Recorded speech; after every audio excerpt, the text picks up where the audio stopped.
Ontem nós demos uma ideia, né, da visão do mundo, a questão geopolítica, conversamos sobre isso, né, chegamos até a guerra de Israel com Hamas, né, é um processo que está começando, vai nos impactar, né, não acabou ainda, pode aumentar, então nós demos essa visão, conversamos, né, tivemos a ideia eu passei para vocês as últimas pesquisas, dos últimos rankings que eu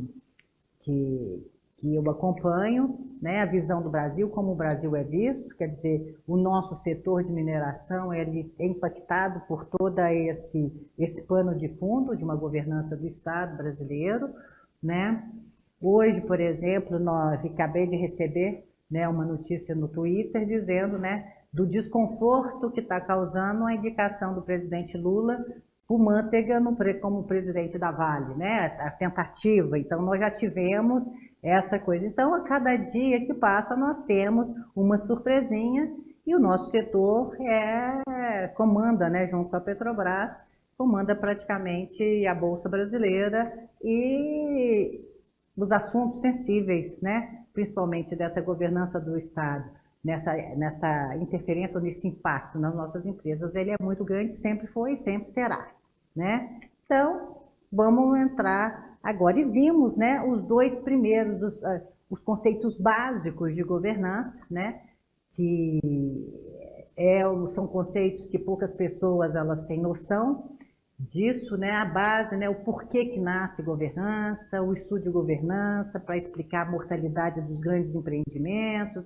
aquela passagem transgeracional, a hora que o dono sai da gestão e contrata um executivo. Então, nós vimos ali a base do estudo e os momentos críticos das empresas e fechamos ontem a questão daquilo que é caro, né, que é a essência de qualquer processo de governança, que são os conflitos de agência. Né? Espero ter sido claro com vocês a questão por que a gente utiliza o termo conflitos de agência, né, em governança. É muito mais do que conflitos de interesse. Então, relembrando, conflitos entre agentes econômicos aonde? Né?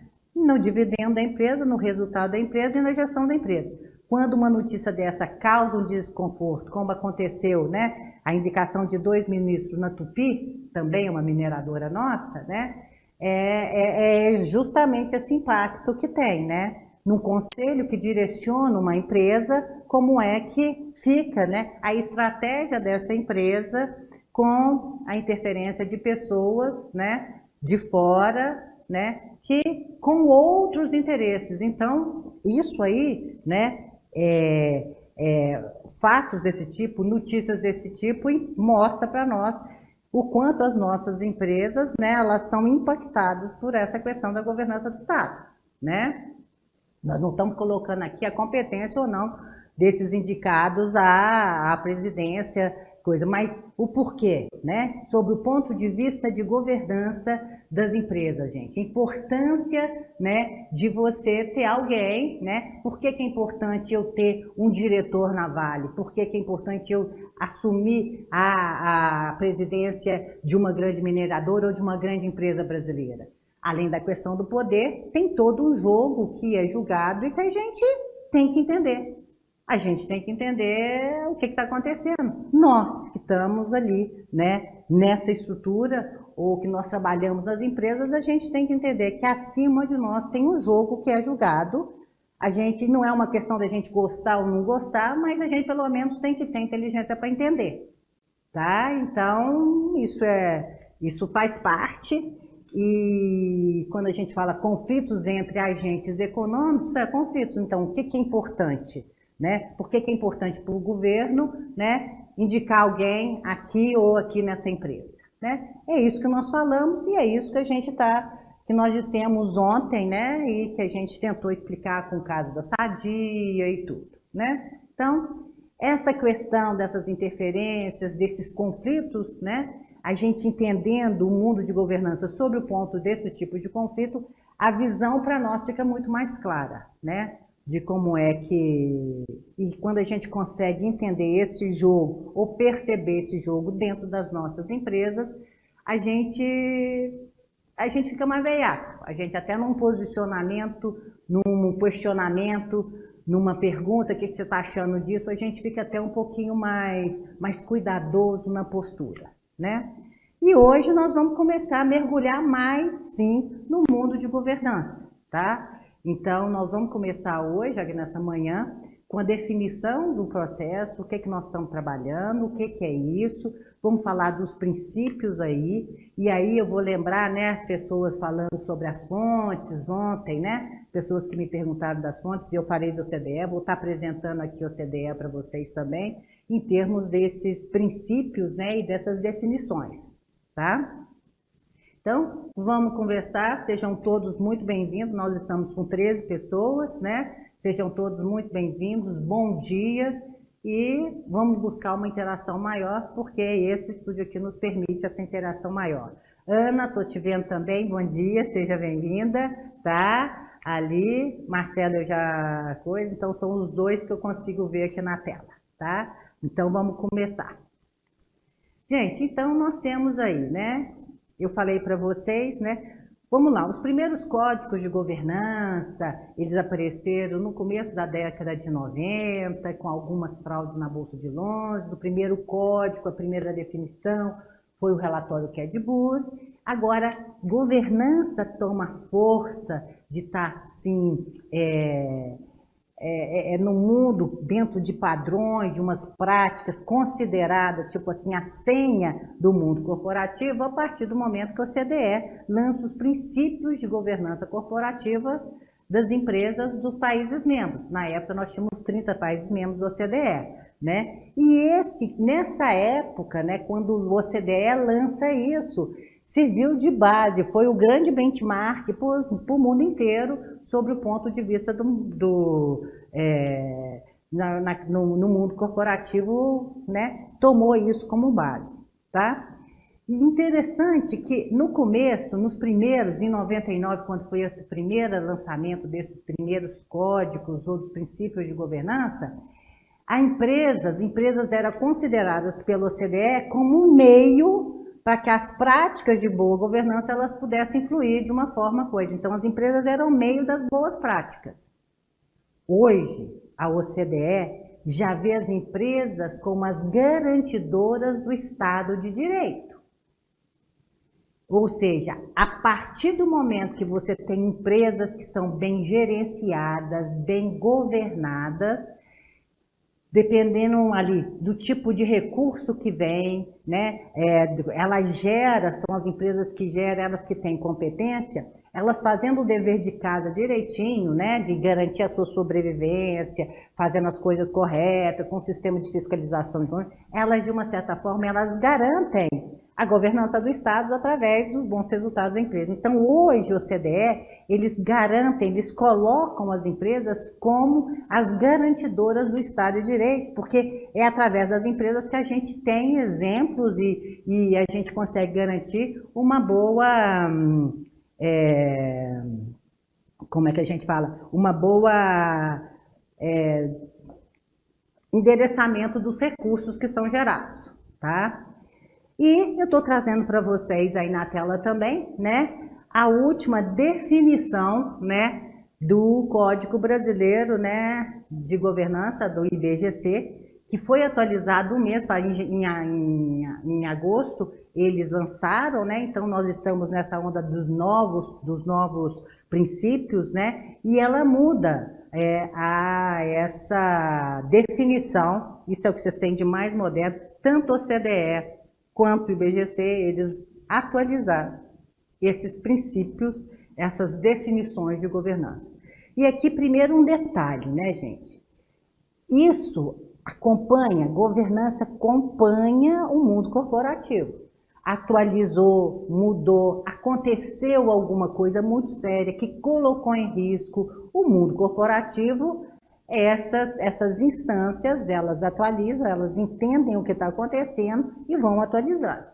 Então, por exemplo, no IBGC nós estamos na 6ª edição dos Códigos de Boas Práticas. Então, nós já tivemos, é uma evolução que vai acompanhando o mundo corporativo, principalmente em termos de Brasil. A OCDE está na 3ª edição, né? Então, a gente percebe que as coisas mudam e a gente precisa estar, de uma certa forma, em consonância com essas mudanças, tá?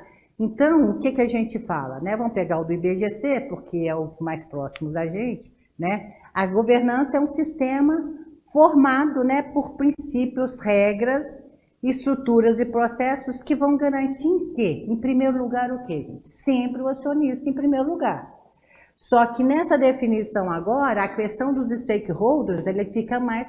Eu tenho que atender os acionistas, assim como, né, antigamente era prioritariamente o acionista, agora é acionista, assim como os stakeholders das empresas ali, né? E entra muito na questão e vem enfatizar mais o papel das empresas em relação à sociedade, né? Ali a questão dessa sociedade mais equânime, mais dentro, muito mais dentro, né, focado a este estímulo, né, dessa agenda ESG. Essa agenda ESG, nesses últimos 2 anos, ela provocou essa mudança, né, de conceito, dessa adequação. Não é que mudou da água para o vinho, não, ela simplesmente, o que a gente percebe é uma ampliação dos antigos conceitos. Era muito em cima do acionista, hoje depois passou o acionista, prioritariamente acionista, e vamos harmonizar o que dá ali com os interesses dos stakeholders, e que a gente percebe agora é que o acionista e os stakeholders estão quase na mesma importância, um pouquinho mais, né? A gente não pode esquecer a reação da prática, né? Acionista insatisfeito com o negócio, o que que faz? Vende o negócio ou passa para frente. E tudo que a gente pode, que a gente tem que garantir é essa satisfação mínima do acionista dentro daquele processo que ele tem, tá? Porque é ele que banca. Cada um de nós, gente, a gente tem que entender isso, entender que governança, prioritariamente, a gente entende como acionista, é isso aí, né? Porque o acionista, ele parte, né, ele coloca parte do capital dele num determinado negócio que ele tem uma expectativa de retorno, tá? Qualquer um de nós, empregados aí, se acontecer alguma coisa com a sua empresa, ninguém vai na sua casa pegar o carrinho que você pegou, que você acabou de pagar, vai no seu apartamento e vai te tirar. Ser empregado, isso é seu. Mas qualquer coisa que aconteça numa empresa, quem paga o pato é o acionista. É ele que está na linha de frente. É o que a gente está vendo nas lojas americanas, com Lema, com coisa, né? A gente, quando viu a questão da EBX, por exemplo, né, na hora que o Ike enfiou o pé pelas mãos, ele pagou com o patrimônio dele. Era os juízes pegando os carrinhos dele, essas coisas todas que nós estamos pensando. É essa a questão, é dono que paga o pacto, é ele que paga com qualquer coisa que aconteça dentro da empresa. Nós, como funcionários, nós temos uma série de leis que nos protege em relação a qualquer coisa desse tipo. Você pode estar desempregado, mas ninguém pega o que é seu. Diferente do dono, que é o dono que paga com o patrimônio pessoal dele. Tá? Então, tem que entender essa questão de definição. E o que a gente está percebendo, né, e percebeu, e que a gente está vivenciando agora, 2023, é uma atualização, um ajuste dessas definições como um todo. Então, é importante a ênfase no acionista, na importância do sistema de controle e fiscalização, porque a cada dia que passa, a criatividade humana, ela fica mais forte, né? Inclusive para fazer a coisa errada, e a importância, né, da empresa estar, de uma certa forma, compartilhando os seus resultados com a sociedade, principalmente nos territórios que são impactados por ela, tá? Então, o que é governança de uma forma muito prática, gente? É o jeitão que as empresas elas têm, né, para garantir aos seus acionistas o resultado que é necessário, que eles têm dentro da expectativa deles, ou minimamente a expectativa dele, e harmonizando o máximo dos interesses dos outros stakeholders ali. Tá claro? Então é isso que nós estamos, é isso que a gente fala de governança. E aí na tela vocês têm a última definição da OCDE e a definição aí que nós temos hoje ali do IBGC, né, enfatizando uma questão da sociedade e enfatizando essa harmonia, né, esse respeito que as empresas, né, precisam ter com o meio ambiente. Então, essa questão desse equilíbrio não tinha nas definições anteriores. Fazia-se menção, ou a gente podia, né, imaginar que estava incluído, mas não de uma forma tão explícita como está agora. Tá? Então, nós estamos, né, esse ano, tendo aí essa atualização de conceitos. Tá? Muito bem, a OCDE. Aí eu trago os princípios da OCDE, né, que, como eu disse ontem, é a minha fonte predileta. Né? Não é a única, mãe. Mas então a primeira coisa que eu já falei para vocês, né, o enquadramento das empresas como garantidoras do Estado de Direito. Por quê? É através de uma estrutura de governança bem montada é que você consegue ter resultados equilibrados, né? E você consegue ter um resultado e fazer uma alocação dos recursos gerados pela empresa bem, de uma forma mais adequada, tá? Os princípios têm uma parte muito grande, né, muito importante, a questão dos direitos de tratamento equânime, né, dos acionistas. Porque, gente, se a gente analisa empresas brasileiras com essa concentração, a gente fala o dono é o majoritário, é o que manda mesmo e tudo. Mas não é a realidade no resto do mundo, porque é uma pulverização muito grande. O processo de governança das outras, nos outros países, principalmente nos Estados Unidos, é uma força que a gente fala, os acionistas têm que utilizar o processo, né, o direito deles de ser acionista, de falar, de questionar, porque a pulverização é tão grande que são pequenininhos demais, eles têm que se organizarem para terem força, para estarem, né, terem algum posicionamento no conselho ou, né, ter um poder de mando muito grande. Então, o que a gente percebe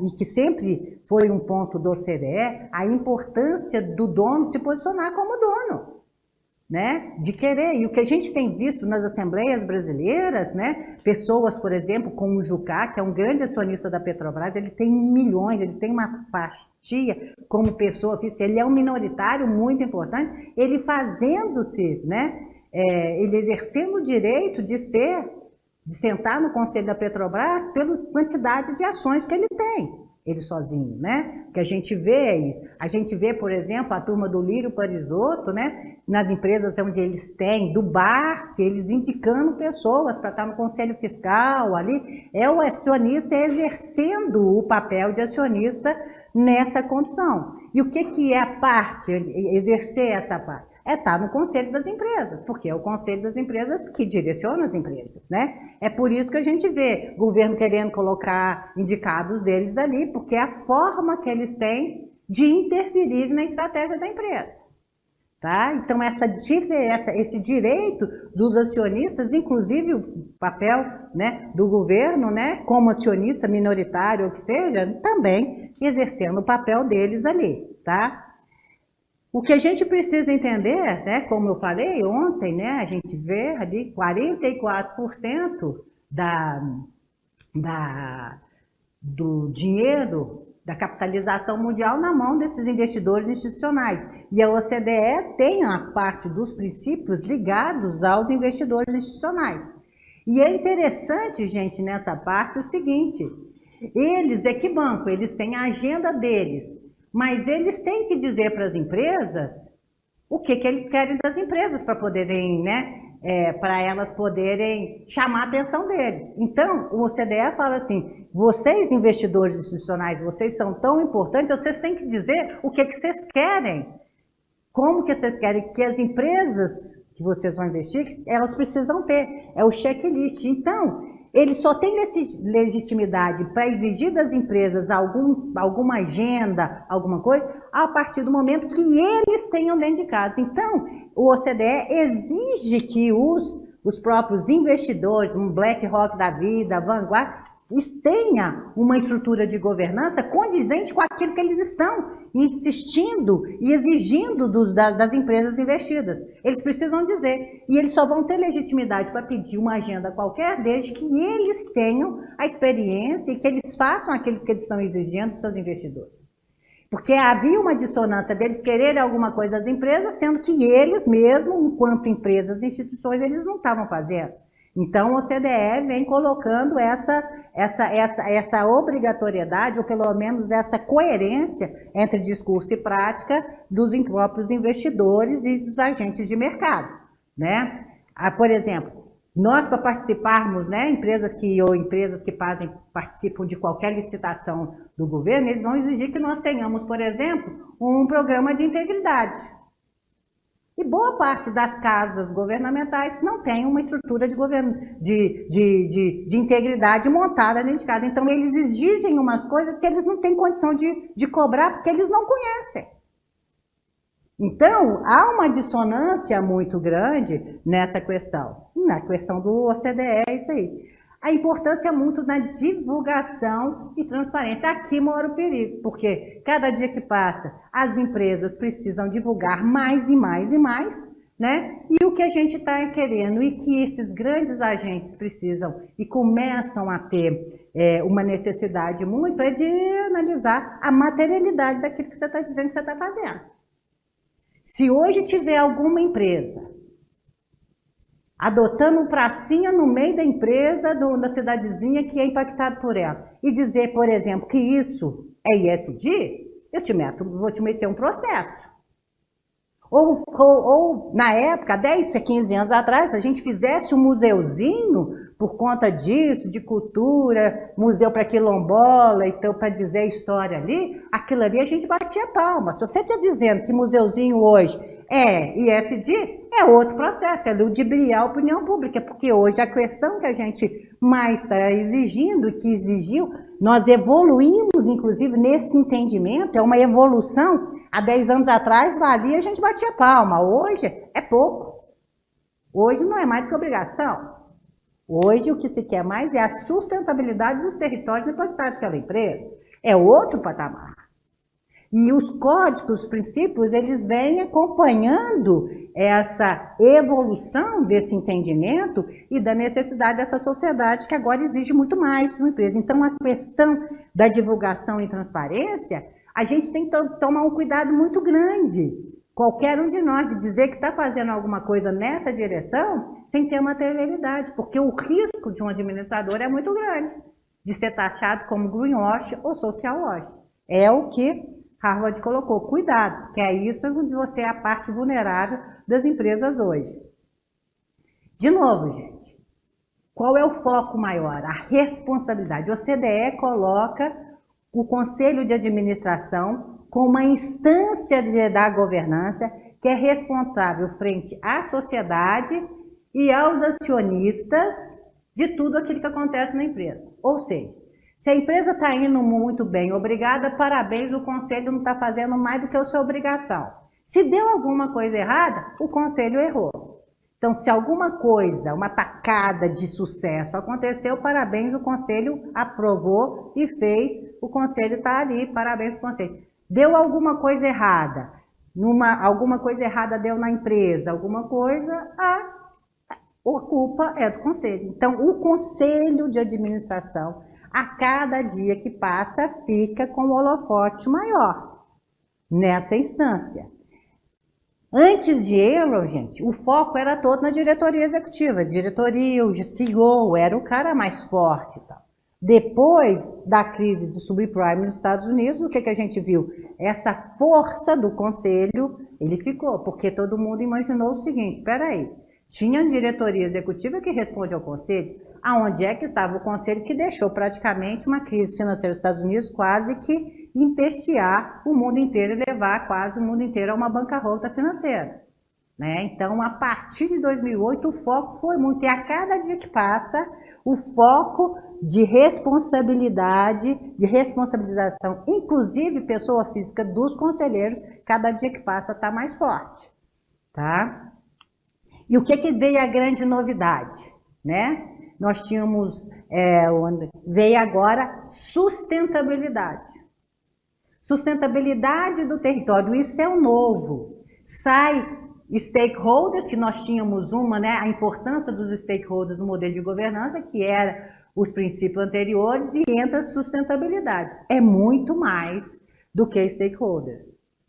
tá? É você garantir a sustentabilidade dos resultados. E olha que interessante, isso é OCDE, né? A palavra resiliência entra aí.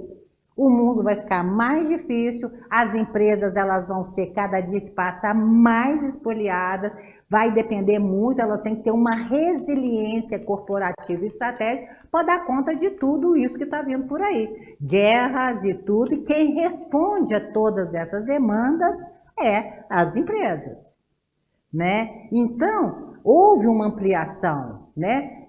A gente tinha que respeitar os stakeholders, agora não, eles são, de uma certa forma, são incluídos sobre o ponto de vista de território ali, de sustentabilidade do território daqueles que são impactados pela empresa.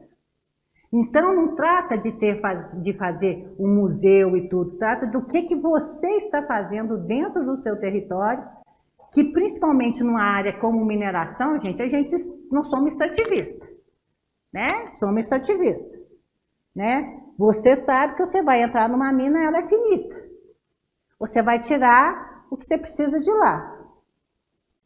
Termina a mina, terminou o minério, terminou ali os recursos que você tinha que fazer ali.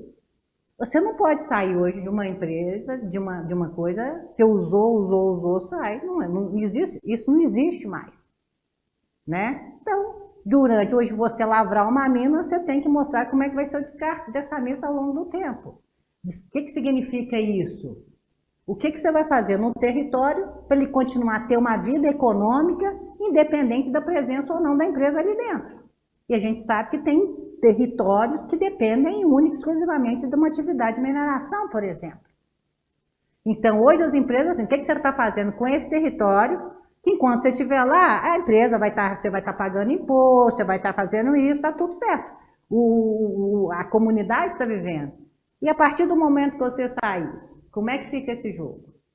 Essa responsabilidade é o que está sendo cumprida agora. Então, durante todo o processo que a gente tiver no território, a gente tem que estar fazendo algumas coisas para garantir a sustentabilidade do território que está sendo impactado pela empresa. É outro jogo, é outra responsabilidade. E nós, os gestores, vocês que estão aí do outro lado da telinha, que estão tendo contato com os territórios, vocês têm que estar olhando e analisando o que é que pode estar fazendo. É a oitiva do território, né?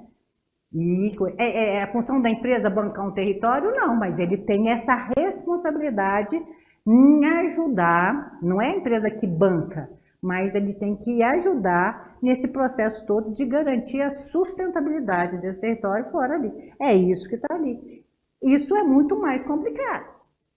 Porque você pensa um engenheiro. Na minha época, engenheiro, meio ambiente, nós nem falávamos isso, não fazia parte do nosso currículo. Essa geração de hoje já entra com meio ambiente e tudo. Mas nós aprendemos isso no dia a dia e na visão mesmo. É no erro e acerto o tempo inteiro. No erro e acerto ali. Hoje, por exemplo, você está com um plano de desenvolvimento, já está com os planos de investimento, então os investidores já todos ali esperando que você faça um determinado desenvolvimento dentro do território. Você está com tudo pronto, está com as máquinas, está fazendo uma estrada que você precisa ligar isso, eu não sei o quê. Né? De repente chega uma turma assim, você não vai passar essa estrada aqui porque você está num território que teve um quilombola, ou aqui tem um tamanduá que precisa fazer isso e tudo, que você não pode acabar com isso. A gente tem que saber lidar com essas questões. Nós não tivemos formação para lidar com isso. Mas quem está na lida tem que saber de como é que vai estar harmonizando. Então, hoje, essa questão da resiliência exige muito mais de nós, né, que somos ativistas, empresas como nós, mineração, por exemplo, que é o foco desse curso, né, a gente entender que isso agora faz parte.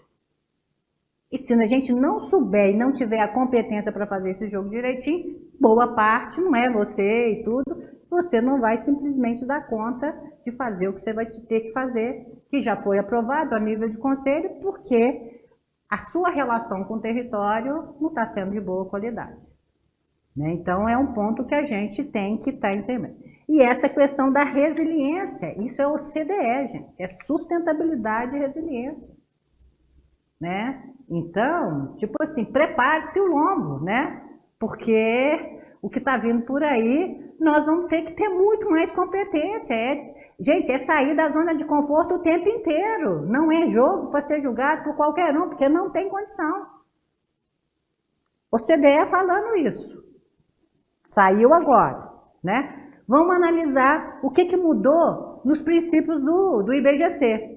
Nós tínhamos 4 princípios, olha lá: transparência, equidade, prestação responsável de contas, que saiu em 2015, né? Responsabilidade corporativa. Sempre foi, desde o primeiro código, eram esses os princípios que o IBGC ele tratava.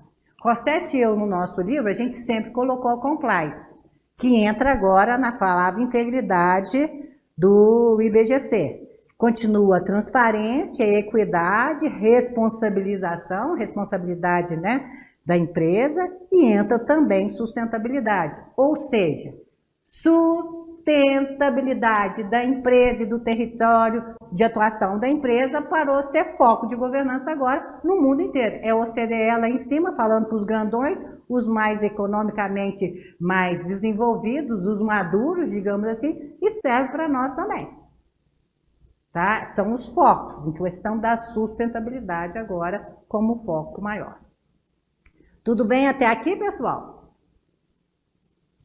Ana, Marcelo, tá? Letícia tá aqui. O que a gente precisa entender, né, gente? Que a estrutura de governança, ela acompanha o ciclo de vida da empresa, tá? Então, uma empresa, ela começou a ser, a mina começou a ter, descobriu a mina agora, você começa a ter estrutura ali, né? Uma empresa começa ali, né? Pequenininha e tudo. Gente, ela tá nesse primeiro círculo aí, o branquinho que vocês estão vendo aí. Ela só tem condição de atender quem? Atender a expectativa do acionista, do dono ali. Ela é pequenininha, ela está tentando se firmar ainda no mercado e tudo.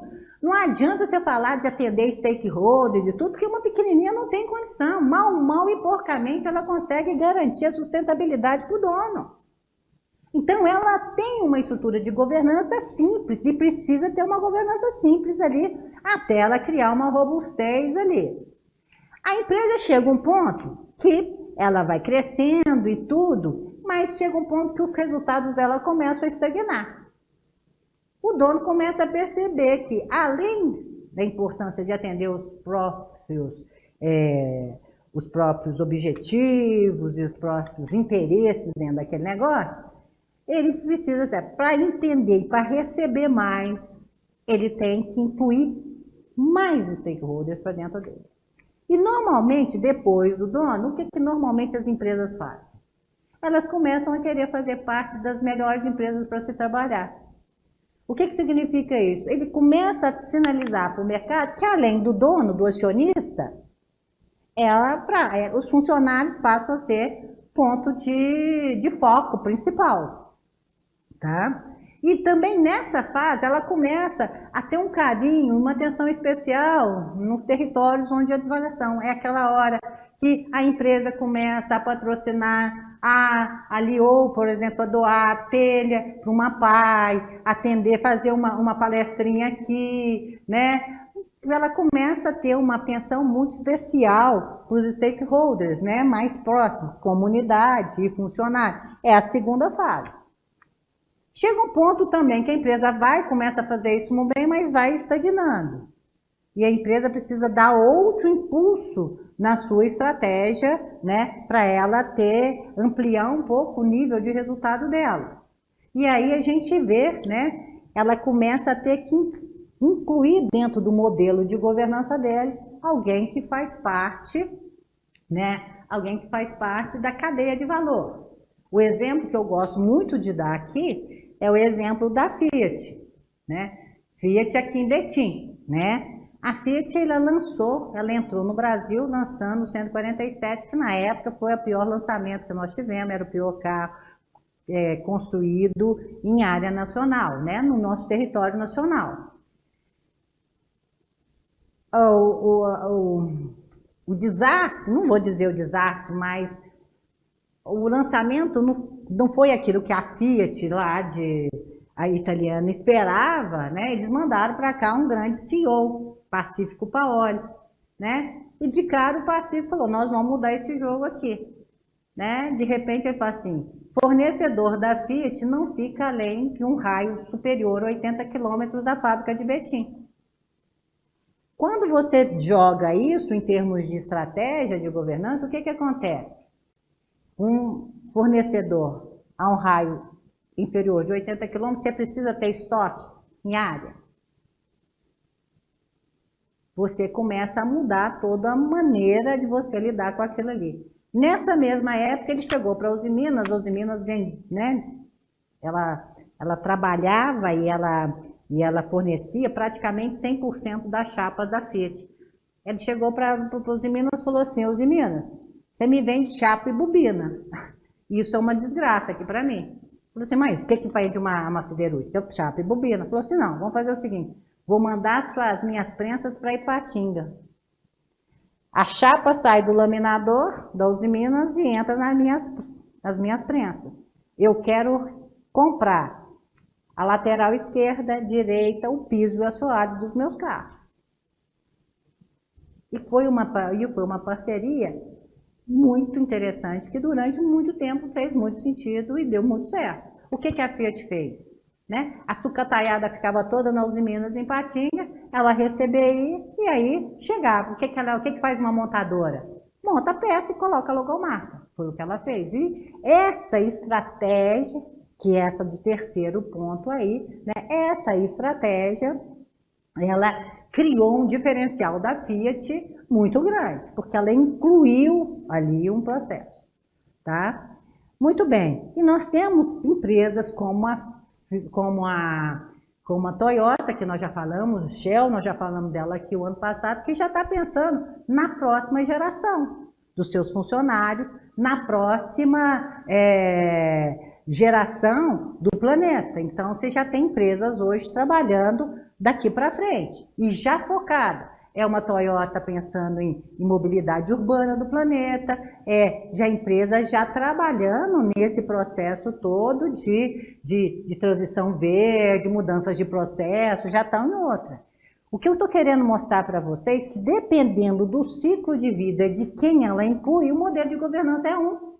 Um começa simplesinho, vai criando, vai aumentando, né? Vai criando uma complexidade para você garantir. E a empresa que consegue fazer isso de uma forma equilibrada, ela consegue acompanhar todas essas nuances, né, dos cenários que tem por aí, tá? E aí, qual que é o recado que a gente precisa dar, principalmente para a turma que tem a característica de vocês que estão aí do outro lado da tela?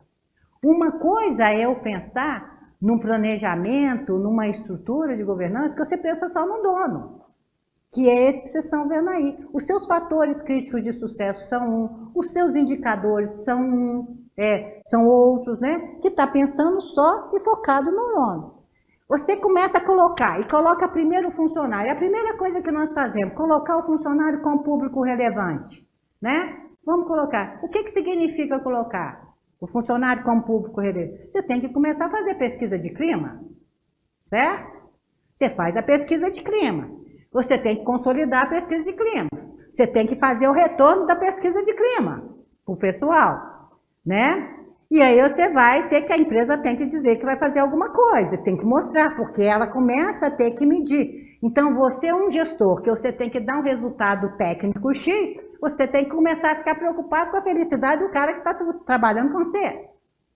Porque isso é medido. E aí você faz, a empresa tem todo aquele trabalho, começa, o ano que vem você tem que fazer outra pesquisa, cujas necessidades são outras completamente diferentes. E você tem que estar monitorando todo esse clima organizacional. Ou seja, a sua vida começa a ficar muito mais complexa. Aí, de repente, vocês têm que atender território. É mais complicação, é mais confusão. E o que vocês não podem esquecer nunca, que gestor existe para dar resultado. E dá-lhe coisas que a gente tem, e às vezes a gente não tem sequer, né, uma noção ou formação específica para fazer isso da melhor forma possível. Eu estou vendo a Letícia, Seja bem-vinda, Letícia. O Alan, agora estou vendo na carinha também aqui, tá? Sejam todos bem-vindos. E aí a gente está entrando ali, né? Então, nós estamos nessa parte ali da gente entender o que significa colocar stakeholder para dentro, tá? E a gente precisa ter muito cuidado com isso, porque a vida do gestor, ele começa a ter ali uma série, né, de outras obrigações tão importantes quanto o resultado que ele dá. Agora, ele está ali, está sendo pago unicamente pelo resultado que ele tem que entregar. Então, a gente tem que entender essa complexidade que a gente está fazendo. Tá? O que dono quer, gente? Dono quer o quê? Vamos lá, acompanham comigo. Ele quer a empresa dele, cada dia que passa, mais competitiva, maior, melhor, quer a empresa dele, tudo de melhor ali para ele. E quer dinheiro no bolso também. Então, o que dono quer? Ele quer ganho de capital, que é dado pelas nossas rubricas econômicas financeiras, a empresa cada dia que passa mais bem posicionada no mercado e tudo, e quer dividendo também, né? Isso tudo, e nós estamos agora em outubro, né? Final de outubro, ou seja, boa parte das empresas nossas estão terminando o planejamento, né? E de repente vem assim para você, chega para a Ana, ó, planejamento não fechou não, tá? O orçamento não fechou não, tem que cortar 30% do orçamento para poder fechar. E aí a gente volta refazendo o planejamento todo, o orçamento. Orçamento, o que é orçamento? É aquilo que você acha, vai ter que produzir tanto, vai ter que fazer isso, é isso que você acha para fazer bem o planejamento que está vindo com as metas que você precisa cumprir para o ano que vem. E o que não é fechar o orçamento? Não está fechando. E você tem que ir, você tem que reduzir, puxa daqui. O que não fecha, gente? Não fecha é o retorno do acionista. Vai voltar e vai ter que refazer, porque o acionista, ele nunca aprova um planejamento que não diz para ele o que ele vai receber, se é o que ele quer e da forma que ele quer. Então vai voltar todas as vezes. O que não fecha no orçamento é o total shareholder retorno total para o acionista. Não está bom. Aprovou o planejamento? Faça-se. Mas só vai aprovar se mostrar para o acionista, tá, o retorno que ele vai ter. Esse é o ponto que nós estamos nas nossas empresas agora fazendo o planejamento do nosso próprio ciclo. E nós estamos nessa fase de ajuste para fazer, porque começa janeiro, você já tem, o dever de casa já está definido. É isso que você tem que fazer e é isso que você tem que entregar. Fim de papo. Tá? Então, é bem isso aí. Agora, o que a gente precisa fazer? E agora aqui tem um recado para os gestores propriamente dito. É fato que, à medida que a gente vai colocando e incluindo o stakeholder, a empresa vai ganhando mais. Então, você inclui funcionário. Funcionário satisfeito, ele está mais motivado, certo, gente? A gente veste mais a camisa, a gente dá mais resultado, a gente vira à noite se for o caso. Nós estamos motivados, é bom a gente estar ali, o amor à camisa está vibrando, o acionista está ganhando mais com isso, certo?